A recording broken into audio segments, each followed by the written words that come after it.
আজকে বলতে চাই সকল 237 আসনের মনোনয়ন প্রার্থীদের নাম ঘোষণা করা হয়েছে। মাদারীপুর 2 আসনের ঘোষণা করা হয় নাই, পরে বলবে বলেছে, ধন্যবাদ, পরে বলবে। কিন্তু আমরা বলতে চাই দায়িত্বহীন কণ্ঠে, এই রাজপথে যারা 17 বছরে ছিল, সেক্ষেত্রে আমি ছিলাম সদস্য সচিব সংগ্রামী চান্দার আলী চান, রাজপথে গেছে, মামলা হামলার শিকার হয়েছে, রক্ত ঝরেছে।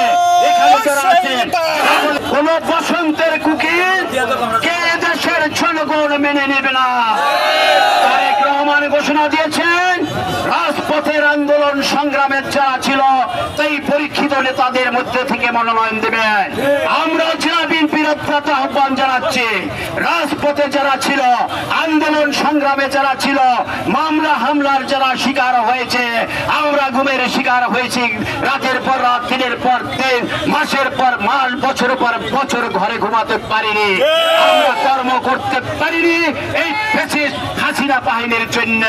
আমি তারেক রহমান এবং মহাসচিবের প্রতি বিনয়ের সাথে অনুরোধ রাখবো, এই রাজপথের সাহসী সৈনিক জাহানদার আলী জাহান একজন সংগ্রামী নেতা। আপনারা আমাদের এই দুজনের যাকে মনোনয়ন দেবে, এদেশের জনগণ মেনে নেবে এবং ধানের শীষের বিজয় হবে।